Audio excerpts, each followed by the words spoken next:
Assalamu alaikum. Welcome and thanks for joining us today. I'm just waiting for people to join in. So while we're waiting, we wanted to ask you a question. On a scale of 1 to 10, how would you rate how effective your Ramadan eating was last year? If you guys can just kind of think about that as you're logging in, that'd be great. Did you want to say anything?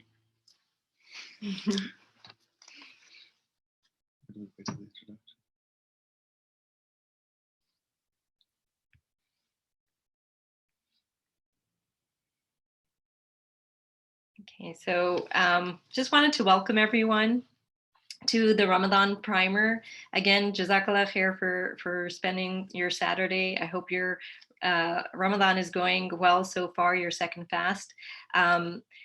Trey and I just wanted to share some information about the physical and mental benefits of fasting and how to be prepared for it in this age of COVID-19. So just getting started, just wanted to introduce ourselves. For those of you who don't know me, my name is Ghani. I'm a dietitian, and I've been a dietitian for about 15 years now.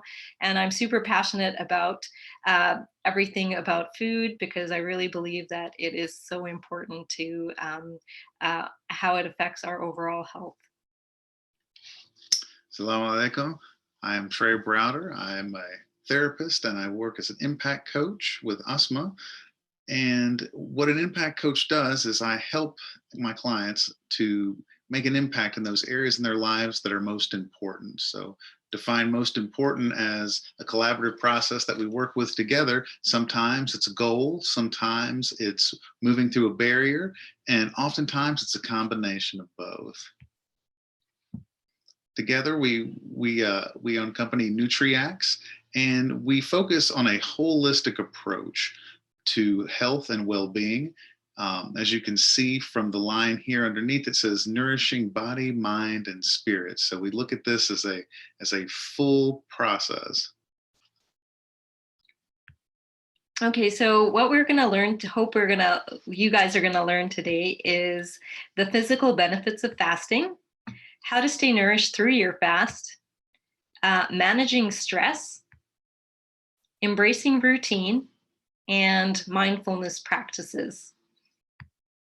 So before we get started, I did want to talk a little bit about food and sunnah, and I'm not sure if you would be surprised by this, but for me, I was really surprised to know that there's a full book on food and meals in the hadith. And so it really is an important part of our religion. And I think a lot of people are familiar with this hadith. It's enough for the son of Adam to have just morsels of food to keep his back upright. But if you have to eat more than that, then 1/3 for food, 1/3 for water, and 1/3 for air. And I think Dr. Zaman also mentioned this in his presentation. But the reason I think this is really important is obviously during the Prophet's time and the Sahaba's time, we know that, they lived in a very harsh environment. And so for them, they would wake up one day and not have food. So they decide to go ahead and fast. And at the same time, the Prophet ﷺ knew that for his ummah, we would eventually have a lot of wealth to the point that there wouldn't be anyone to give zakat to. So I think the second part of that, keeping 1/3 for food, 1/3 for water, and 1/3 for air is really relevant. Now, we also know that, the Prophet ﷺ, one of the miracles that he performed was to give a lot of barakah in certain things. So like if there was a bowl of milk, several Sahaba could drink from it and drink to their fill, to the point that they would describe it as their stomach was sticking out. So we also know that there were times when they were able to, eat a lot more. Now, according to the Sharia, different schools of thought, eating, according to Maliki school of thought, eating falls into different categories. There's the obligatory, which basically means that you eat enough to fulfill, to be able to fulfill your obligatory duties.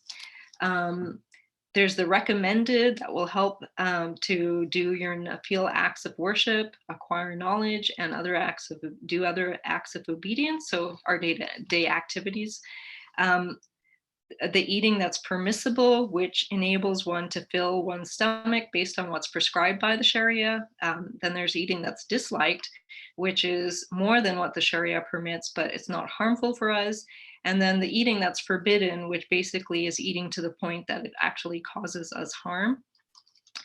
And we are also familiar that, one of the sayings of the prophet is the worst vessel that the son of Adam can fill is his stomach. And I think that's really important to kind of keep in mind, because I think, it is a sunnah for us to, be at a healthy weight. And,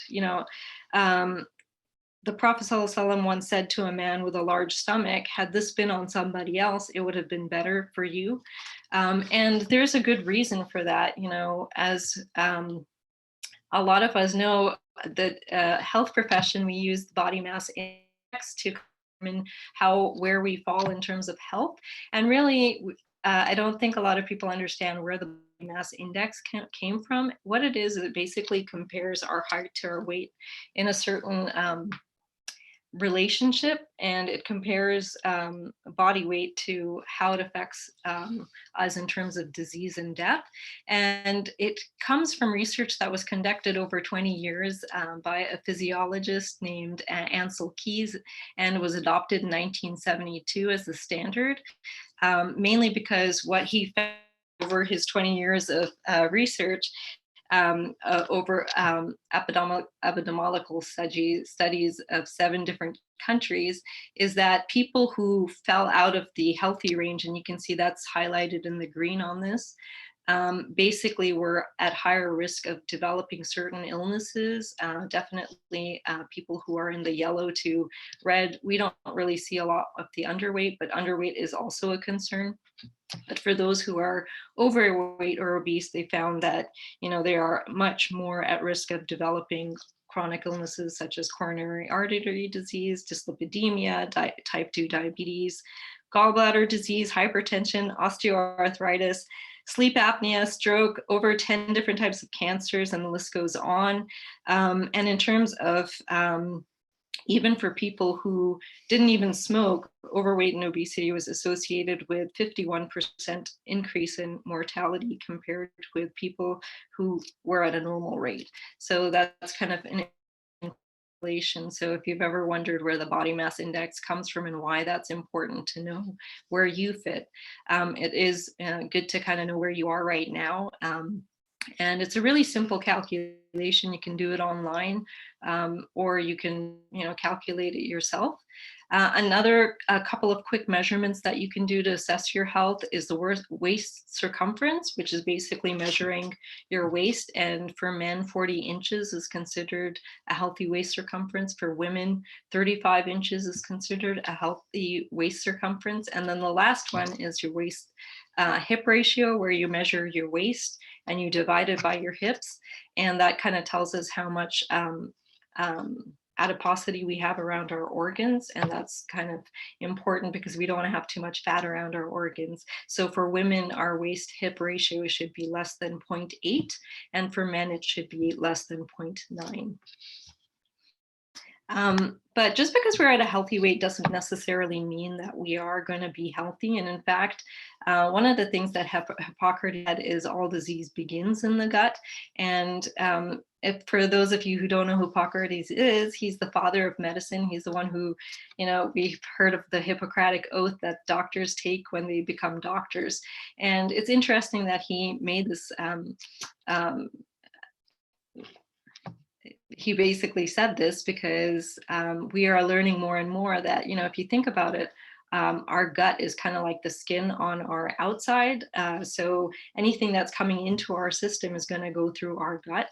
And the other thing that we've learned is that, our gut has a lot of good bacteria that live inside us. And in fact, there's more bacteria that live inside us than cells in our body. And those bacteria do a bunch of things for us. that are very, very helpful. So we have a symbiotic relationship with those bacteria. And some of the things that they do is they actually will help to digest food for us. They actually help us to make vitamins and minerals. In particular, they help us to make vitamin K and 7 of the 9 B vitamins. They help us to absorb B12. And they're also help to make the neurotransmitter serotonin. And in fact, did you know that 90% of our serotonin is made in our gut? So, all of those are really, really important. So there are ways that our gut can get out of balance from an environmental point of view. The type of foods that we eat for sure can make our gut go out of balance. Some of these foods include things like, you know, really oily foods or fried foods, your processed foods.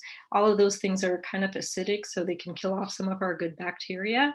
Another way is obviously if you're taking in food with bacteria, viruses, again, our gut is the first line of entry. And so a couple of ways our body protects ourselves from that is to, one, produce a lot of hydrochloric acid to kill those off. And then it's not surprising that 60% of our immune system is around our gut as well. And then the last thing that can really affect us is through medication. If we're taking medication, it can disrupt our gut bacteria, especially if we take antibiotics, because if you think about antibiotics, they're kind of like a bomb that just kind of kills everything, whether good or bad. So some of the symptoms that we can feel if our gut is out of balance include things like acid reflux, indigestion, constipation, or diarrhea. And if they are so if they are like, if your gut is out of balance, this can really cause issues with gas and bloating. And if it continues for a while, it can go into like GI diseases like GERD and IBS. So the worst thing is, though, it can actually affect us even further, because what will happen is if there's a lot of inflammation in our gut, it can gut permeability, which means that larger particles can actually leak out of our gut and can affect a lot of other parts of our body. So like your thyroid, your sinuses, your joints. So it can really, really cause a lot of problems if our gut is out of balance. And then the last thing is that we are learning that there's a gut-brain connection too. And actually now we're saying that the gut is our second brain. And so, flight, we know that if we're stressed or if, we're under a lot of pressure, we can either feel like not eating or eating too much. So we definitely know that, emotions can also disrupt our gut and balance. So what can we do to help us stay in balance? One of the first things that we can do is definitely, what if I told you that our body can completely regenerate itself in about 7 years? And one of the ways that we can really help is to actually fast, because that helps us to reboot our system. And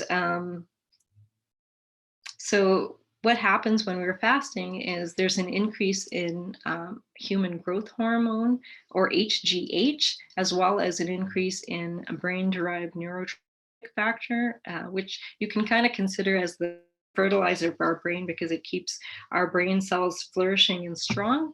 So when we fast, what happens is the HGH, which is a hormone that we need to help us for cell regeneration and cell reproduction and repair.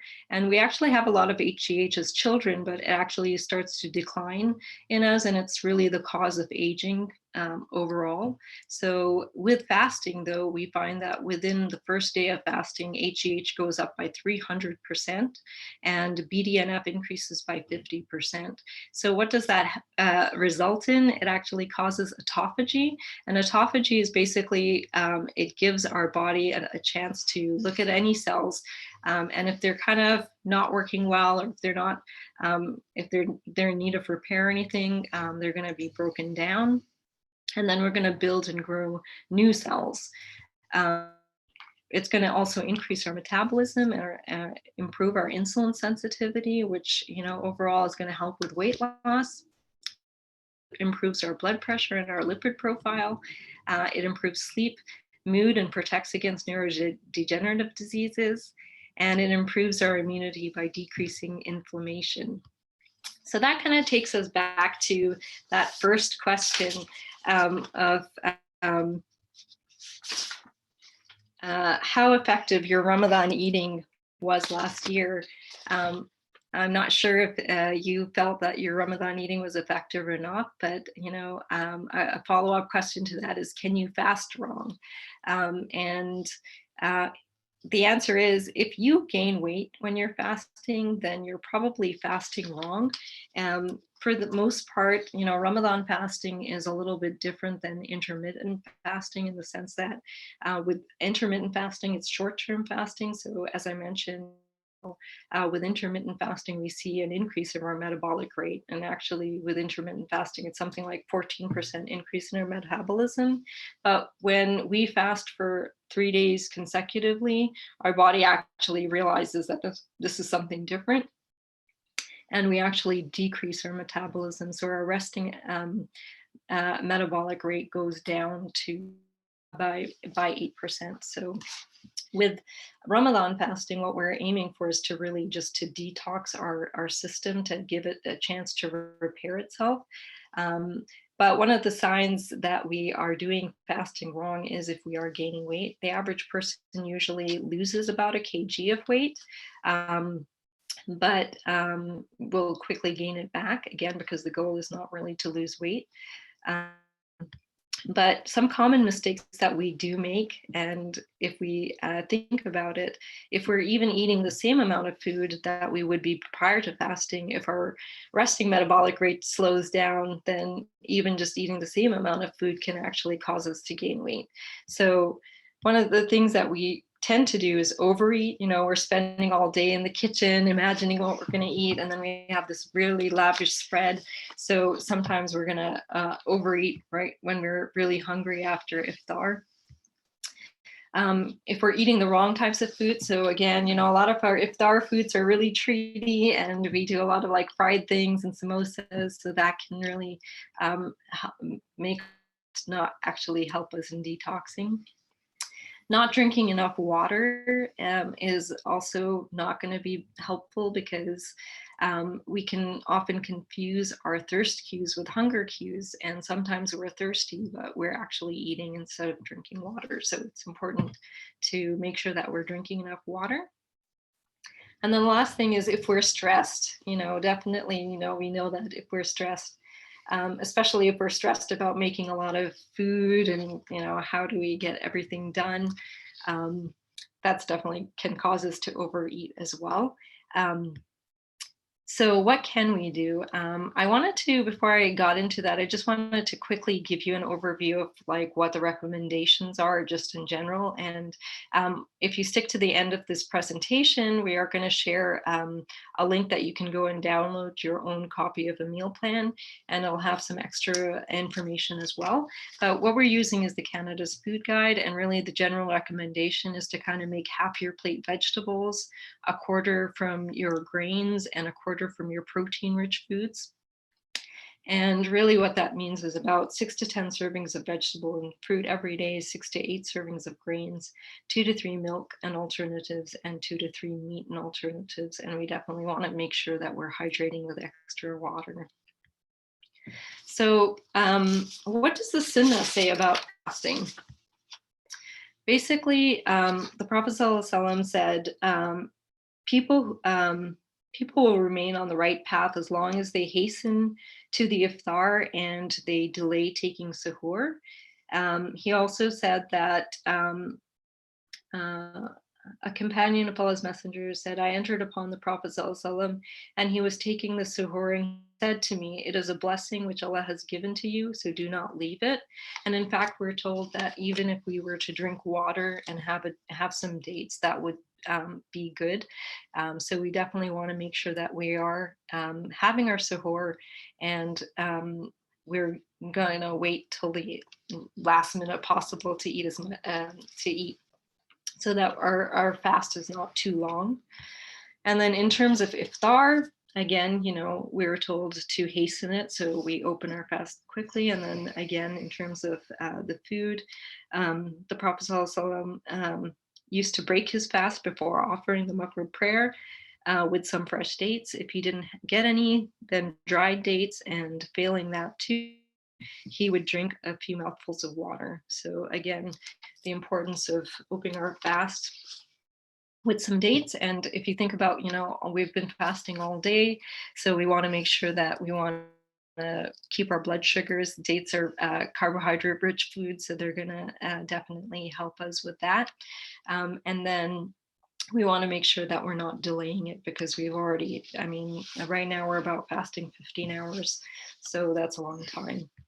So what does that look like for us? In terms of suhoor, what we would recommend is that you have a high protein breakfast, which includes good protein like eggs, have some good fat. You can have avocado, olives, olive oil, some whole grains, other good protein, again, hummus.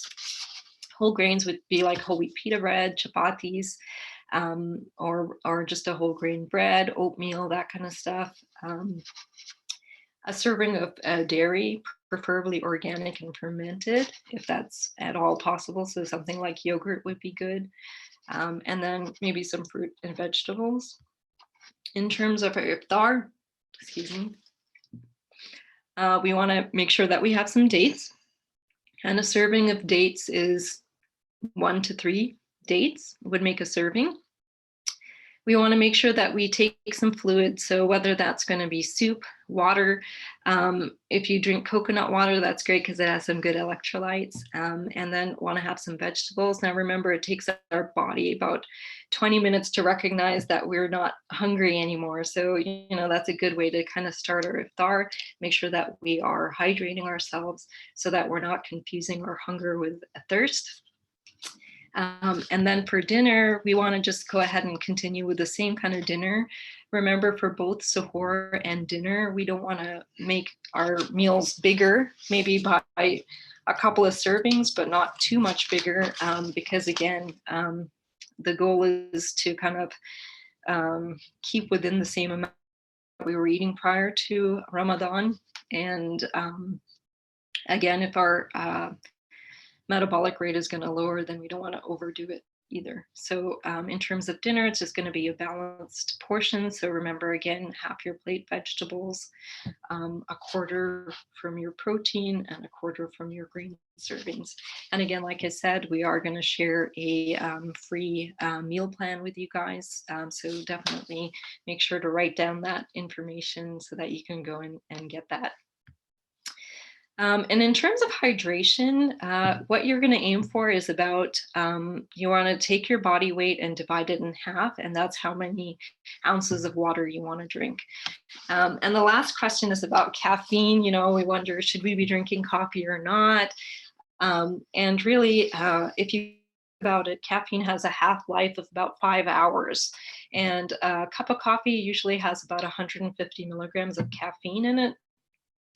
Teas usually have about 60 milligrams of caffeine in them. My recommendation is really to drink a decaf tea or coffee that has about 3 milligrams of caffeine in it. So it's going to give you a little bit of a perk up, but it's not going to keep you up all night. If you are going to stay up after, then that might be a good time to have your coffee. But generally speaking, you want to, kind of keep in mind that the caffeine is going to affect your sleep cycle. And on that note, we're kind of talking about, a lot of people feel like, giving up their coffee can cause them to have headaches or migraines and things like that. And actually, when we're detoxing, our body does start to take things that it's going into a repair phase. So it's taking out toxins from our system, which means that we are going to experience what we call a hexamer reaction. And depending on how toxic you are, that could last 1 to 3 days. It could go on from 3 to 7. Just really depends. And it isn't the most pleasant, but it kind of just feels like you have the flu. Um, So if you're feeling that, don't feel bad. I mean, it's expected. Some people experience, gas, bloating, cramping, just feeling tired, body aches and pains. So, and sometimes people have emotional upsets too. For instance, they'll have mood swings and things like that. So just to kind of keep that in mind. So that kind of brings me to sleep. And in terms of sleep, as Trey said, we are more of a holistic. We want to take a holistic approach to our health. So it's not just about eating the right foods. Sleep affects us in so many ways, including how hungry we feel throughout the day. And in fact, for most people, we go through 4 or 5 cycles in our sleep. The first cycle is our transitional sleep that only lasts about 3 to 4% of the night. Then we go into a second transitional sleep, which is 50% of the night. And then we go into a third phase of sleep, which is actually a restorative phase for our body. So that's when our body will actually itself. And then the last is your REM sleep, which actually your mind actually becomes quite active, but it actually helps us to move, for example, our short-term memory into our long-term memory. And it is really, really important to rejuvenate. So it's important to get enough sleep. And a good way to know if you're getting enough sleep is to kind of go with your time that you wake up and calculate back 7.5 to 8 hours, because usually those cycles last about 90 minutes. And then if you find that, you're waking up at that time, then you've got enough sleep. If you're waking up earlier, then you can readjust your time because your cycle is a little shorter. But generally speaking, you want to aim to do that. Right now, with Isha being, later, I think it would be recommended that, we go to sleep pretty much after we pray our Isha. And Hamza Yusuf actually has a very interesting article called The SUNNAH of Health, and I'm going to include that as well in that handout that you can download. But what he talks about is, and the recommendation is for us to really go to sleep before midnight, and then ideally to stay up from suhoor to after sunrise. And if we want to take a nap, we're on a nap before asr. So we can nap before Dhuhr or before asr, but definitely don't want to nap between asr and maghrib. And in terms of napping, you want to keep your naps to either up to 30 minutes or else go the 90 minutes if you can afford to do that, because a sleep cycle, as I mentioned, is 90 minutes. If you go longer than 30 but shorter than 90, you're going to wake up really groggy, and that's not going to be good. And finally, in terms of activity, we do want to stay active. And one of the things I know a lot of people are wondering about, like weight loss and, how to stay at a healthy weight during Ramadan, especially when we're home and we don't have the amount of activity that we're normally used to. And the recommendation is to do 30 minutes 3 to 5 times a week. And ideally, especially if you want to get into ketogenesis, if you're looking at doing some weight loss, it would be ideal to do it just before your iftar time. So rather than, spending a lot of time in the kitchen or getting stressed out about cooking all that stuff. And it's good to get your kids involved in that. And give them an activity to do. But definitely maybe going for a walk just before iftar would be good. And the reason that is they've actually seen that when you are fasting, if you exercise and then you eat your meal is much more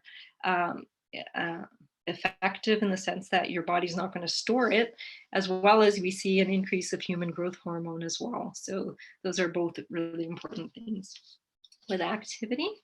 And I think with that, I'm going to turn it over to, oh no, wait, I have one more thing. In terms of immune system, we are, as I mean, we wanted to talk about that because of COVID-19 in particular. But as I said, our gut has about 60% of our immune system around it. And so some of the things that we can do to help boost our immune system, especially, with detoxing, if your gut is out of balance and you're noticing that you have a lot of gas and bloating or acid reflux and things like that. Some ways to help to support your immune system, and remember that good bacteria, you want to keep it balanced, is to eat probiotic rich foods. So that would be things like yogurt, kefir, sauerkraut, fermented foods like that. You can also take probiotic supplements. Another important thing that can help boost our immune system is to have collagen, and collagen is a protein that helps to build our bone, hair, and nails.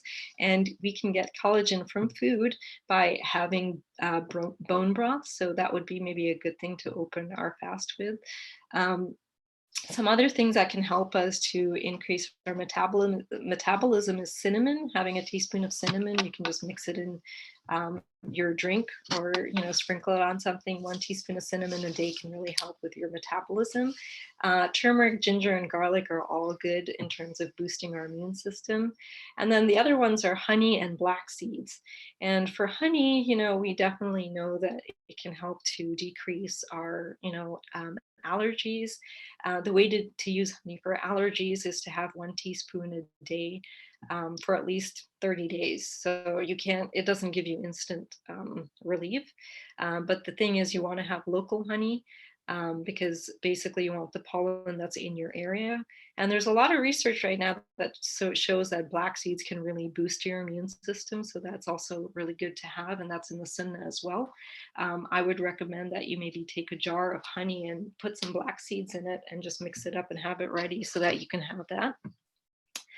With vitamin C, zinc, and vitamin D, all of these are vitamins and minerals that we know are important for our immune system.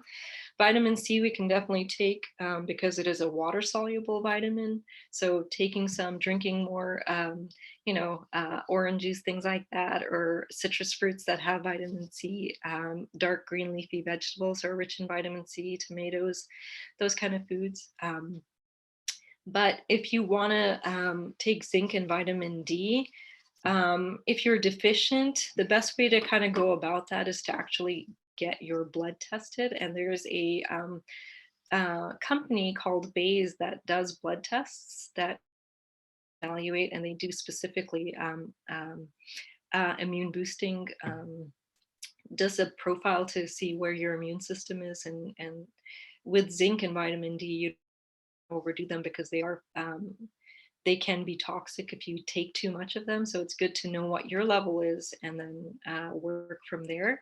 And the good thing with Bayes is, I mean, you can definitely do this in your doctor's office, but where we're sort of in quarantine, the good thing with Bayes is they'll deliver the test to your door, and then you can kind of take the test, and they will then give you your vitamins based on your needs.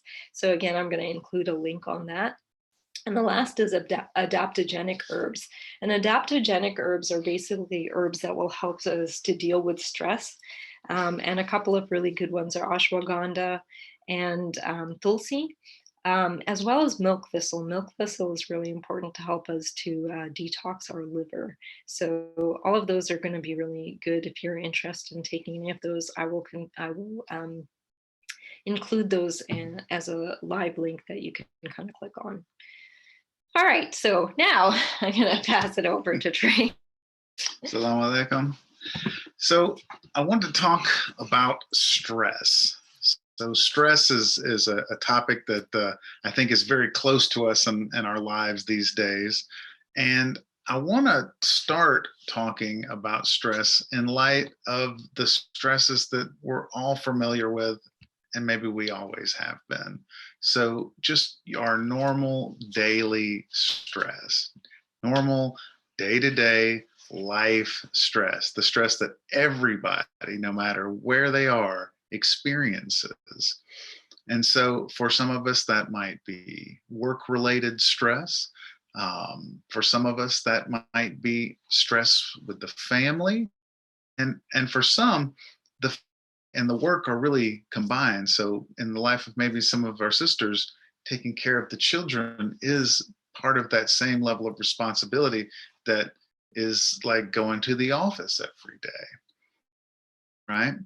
And of course there's the financial considerations that most people tend to struggle with, and tends to be, through research we see, is a big source of stress in the lives of most people.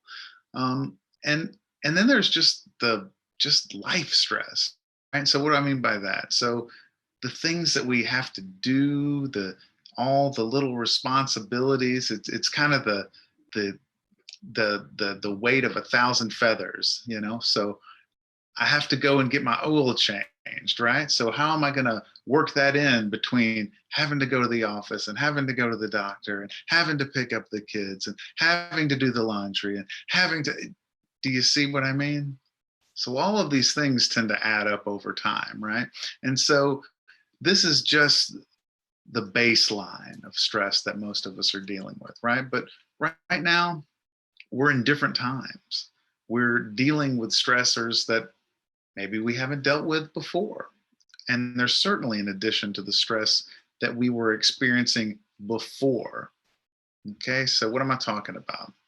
COVID-19 stress, right? So what does that look like? Well, it's been highly disruptive for many of us to our normal day-to-day routine, right? So looking at my own personal example, I almost immediately had to start doing things differently. The times that I came into work, the times that I would leave, having to stay extra hours, right? Having to do different processes differently. So now we're getting into this area of unique challenges, right? So I have to approach work differently. I have to approach some of my life things differently. Like going to the grocery store now is a whole new adventure, right? I didn't I didn't wear a mask when I left the house normally.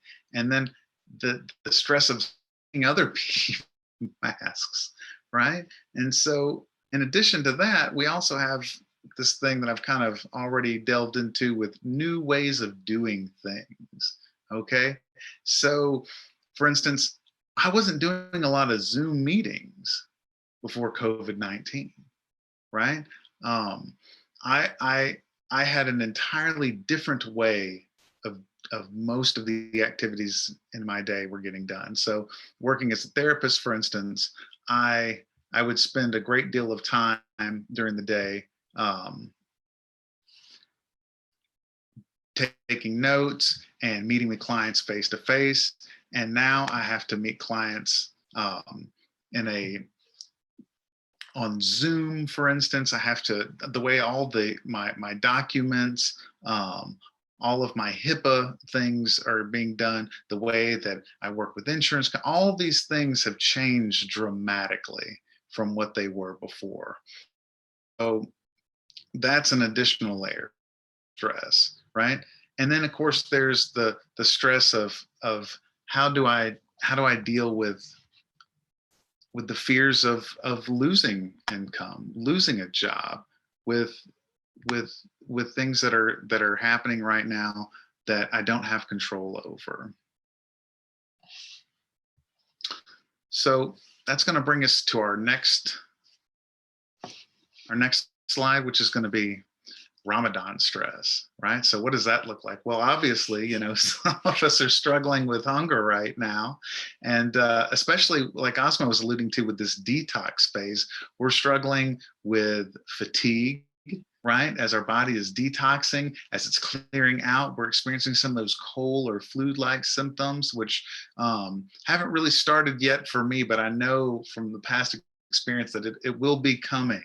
Probably in the next day or so I'll start to experience a little bit more of that. So with hunger and fatigue, we may be a little low right now, right? Which is kind of a double whammy, because we're at home maybe more, we're in close proximity with people, whereas before we were able to have an opportunity to get away and to kind of reorientate ourselves, to give some breathing room maybe to some disagreements. And so right now, that's a struggle as well. And then also diminished cognitive performance. So what do I mean by that? Well, what I mean is that, when we're fasting, our brain and our body are trying to conserve resources, right? And it's kind of switching gears from all of the fuel that it had before in order to operate. And so we may experience some brain fog as well, which is going to make it harder sometimes to think out of difficult situations. And you put that on top of all of the additional stress and new and novel ways that we have to navigate the world as a result of this COVID-19 and all of its various layers. And it really makes things much more, we'll say, interesting for this current Ramadan. Okay. Oh, let's see here. All right. So the last thing I wanted to talk about was this concept of stealth stress. So this is something that a lot of us therapists have been talking about and addressing. And it's just really kind of that stress that's in the background. It's the things that we don't really think about per se. It's kind of elusive. It's in the air almost. It's just the overall sense of something is different, something's not right, the changes to our environment, the all of the elements kind of working together that are causing these new stresses in our life. And so this is a very real thing. And a lot of times, we're trying to look for things that we can point to, that we can put our finger on. We can say, this is the problem. Let me work on this. Let me address that. But the stealth stress is kind of tricky, right? It's a little bit harder for us to be able to navigate. And so one of the most important things that the mental health community has been focusing on, that I work with my patients on, for instance, is building a routine, because that's one of the things that has been highly disruptive in most people's lives. And it's one of the things that for some of us has been completely annihilated. If we're thinking about, our day-to-day schedule, if we're thinking about, if maybe you lost a job or your work hours changed.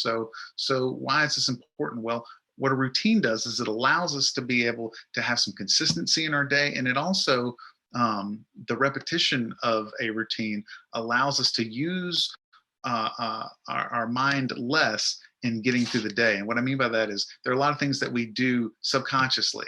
You don't think about opening up your car door and cranking it up. You just get in there and do it. You don't think about, now I need to press the gas, now I need to push the brake, right? These processes are automated, right? So we have more abilities to focus on those things that are important, those things that are new, that require new approaches, right? So this is a case where we've lost a lot of that. So it puts much more strain on our minds, much more strain on our decision-making processes. It makes it much more difficult to be able to maintain focus and really deciding, like, what do I do next? How do I stay organized? These things are really being stressed right now.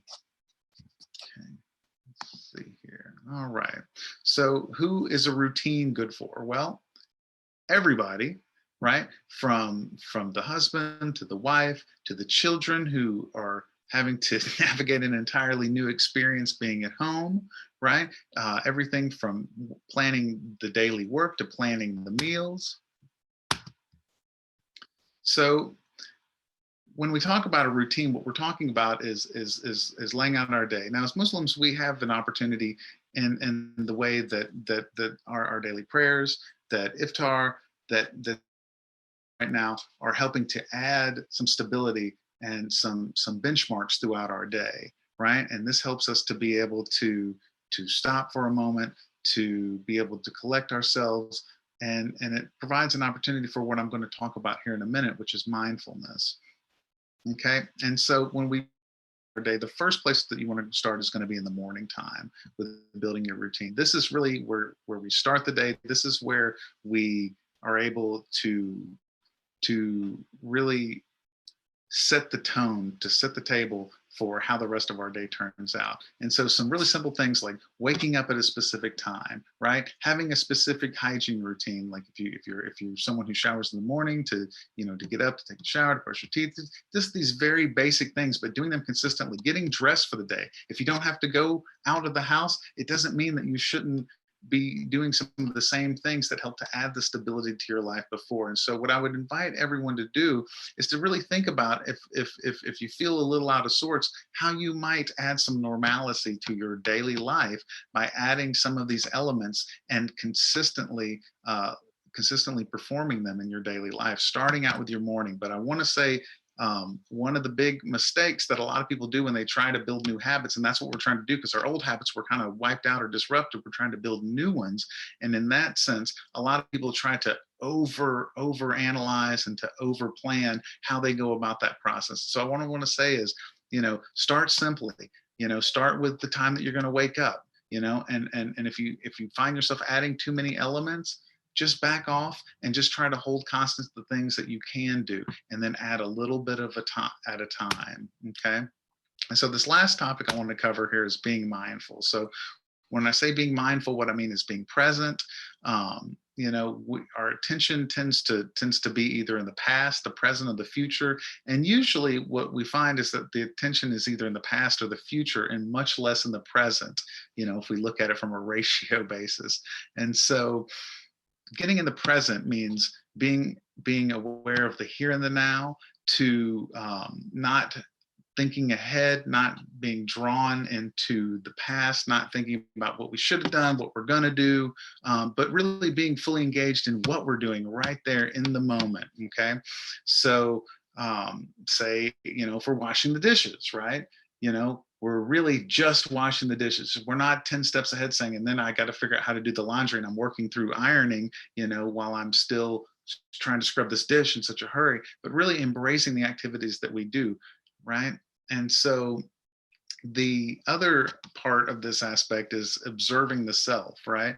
And so what I would like for everyone to do is to take an opportunity, and you can connect this actually with your prayers. And so just to take a moment when it's time to check in with yourself, to see, how am I feeling right now? Am I anxious? Am I angry? Am I tired? Right? If you find yourself in a situation where you are in conflict with someone or something, to take a deep breath, to take a step back, and to ask yourself, where am I right now? What is happening with me? And while we may not be able to solve the problem right then, just simply stepping back can sometimes diffuse situations that create entirely new problems. And right now, managing stress is one of the most important things that we can do that help us to stay on track with this Ramadan, and keeping the focus needs to be.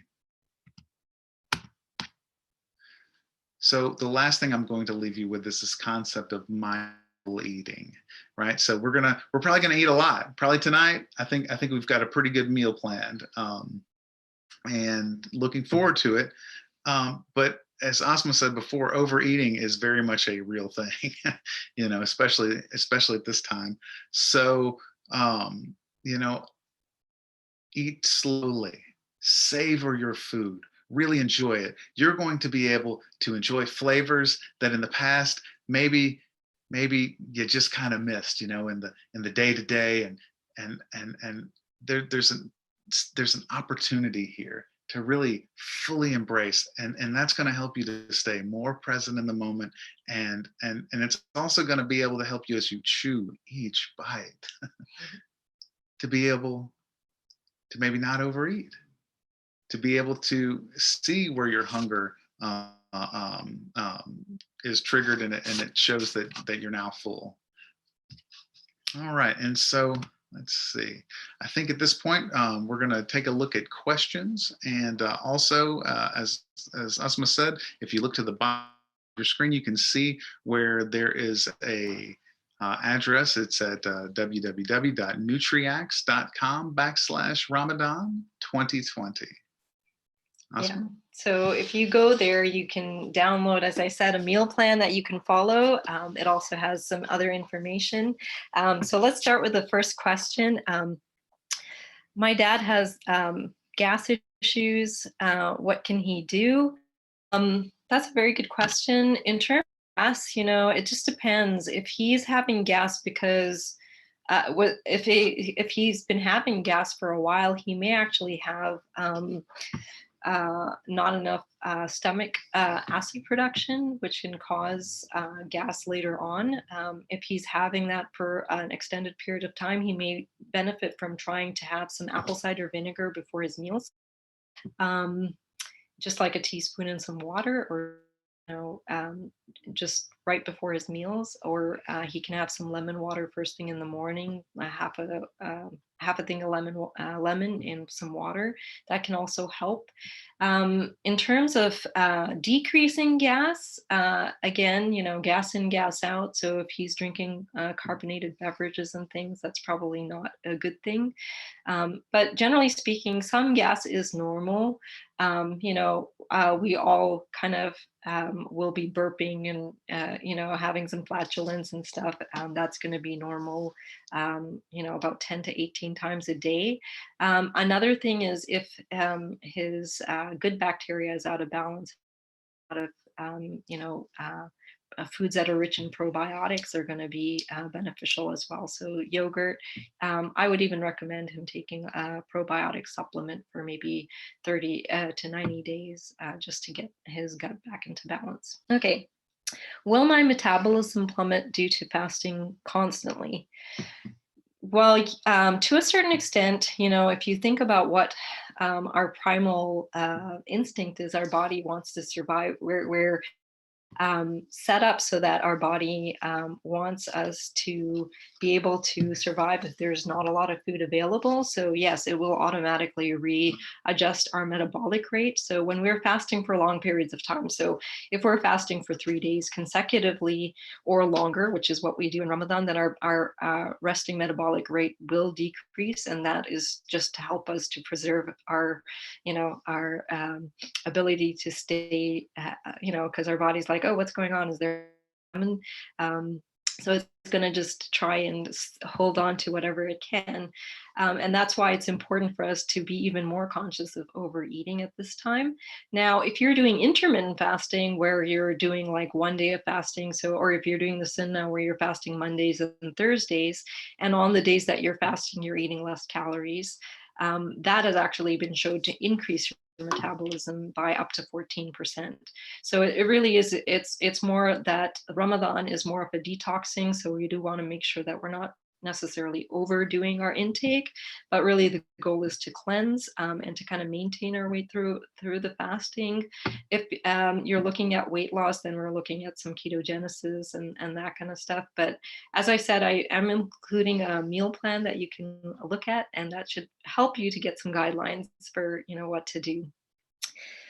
What are the best exercises during Ramadan, and what are the best times to do them? Okay, that's a great question. And actually, one of the things that we are including in that handout, there's going to be a live link to our YouTube channel, which has some recommended, it just has some videos that you can use to follow. If you are looking at trying to get some extra benefit from Ramadan by maybe trying to lose a little bit of weight, the best time to exercise would definitely be just before you open your fast, so right before iftar. And really, we want to also, if we can get out and do some walking. For people younger and who are healthy, don't have any symptoms, who aren't dealing with any kind of detox, who generally are healthy, they can actually do something called HIIT, which is high intensity interval training. And I've included some videos on that for them. But basically, it's just kind of short intervals of exercise that you do for a short period of time. And you do that three to 5 times a week. You don't have to do it every day. Do it every day. You want to leave at least 1 or 2 days in between when you're doing the HIIT workouts. But the best time to do that would be right before iftar, as I said, because our body is actually going to produce more human growth hormone if we are working out on an empty stomach. And it's also going to use the food that we eat right after a workout much more effectively, and it's not going to store any energy that we just ate. Sister Asma, how can I maintain muscle mass during fasting? Um, in terms of maintaining muscle mass, if you are eating, so for most of us, we're going to continue to eat almost the same amount of calories we did prior to Ramadan. So you don't necessarily find that you're going to lose muscle mass. You can always do a little bit of weight training. You can even use your body. And I think, Trey, you could kind of talk on just yoga. Yeah, I mean, yoga is a great way to be able to maintain health as well as to tie into mindfulness. Um, it's generally going to be fairly low impact, a lot of stretching, and a lot of balance work is generally involved. And it's while it's not going to be a way that that you would put on mass, like bodybuilding or anything, it's certainly a way to really strengthen and to tone your muscles, as well as to burn calories. Yeah. So I think again for people who are looking to do exercise just sort of as a maintenance, again, just like a simple walk, you want to get out into the sun. We're all indoors nowadays because of the COVID-19 thing, but 15 minutes in the sun, it makes such a big difference on our sleeping too, our ability to go to sleep, because we have light receptors all over our body. And when we are out in the sun, our body will produce melatonin and tell us what time is day and what time is night. So it's good definitely to get out and do some activity when the sun is out, for sure. Okay. Any fruits you recommend to eat at sahur? So, in terms of sahur, again, with sahur, we want to keep it more high protein, high fat, good fats. Um, and Because if you think about the purpose of the sahur, you want to stay kind of full as long as possible, and fats and protein are going to last longer in our stomach. In terms of fruit, any fruit is good. Just a serving of fruit is about half a cup. So, seasonal fruit is always good. Apples are in season right now, bananas, the standard things, especially with COVID-19, whatever is available would be good. Berries are excellent because they're really rich in antioxidants and really good in terms of healing. Blueberries in particular are very good. But yeah, generally, whatever fruit is available is fine. Some people feel like, some fruits like mango and stuff are very high in sugar, but that's not necessarily true. It's definitely better to eat your fruit than to drink your fruit. So, having like a whole mango versus having like mango lassi or something, even though the lassi have some yogurt mixed into it. But generally, you want to eat your fruit. Okay, I think that pretty much covers, all of our questions. Jazakallah khair again so much for joining us today. We just wanted to kind of end the presentation with a little bit of a dua.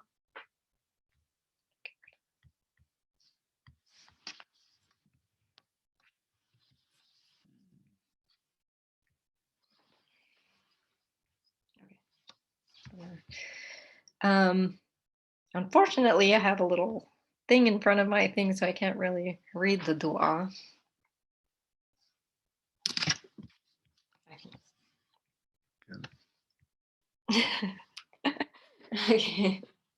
I think I have it on my phone. It's okay. Let's see. There you go. Oh, perfect. Okay. Hold on. Let's see. Oh. Okay, so I just took it off. Let's go back here. There we go.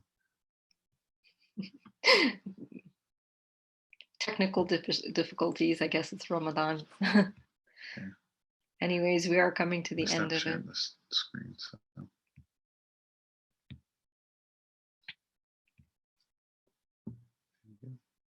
There it is.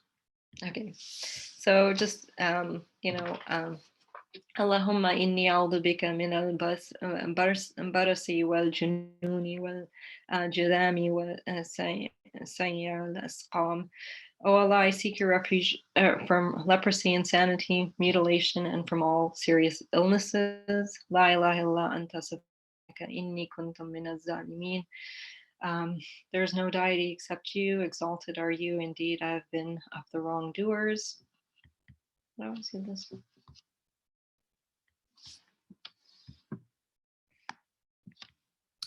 May Allah give everyone afia, bless us with success in this Ramadan, accept this time into one of our acts of worship and count it towards our good deeds. Ameen. Jazakallah khair. Assalamu alaikum.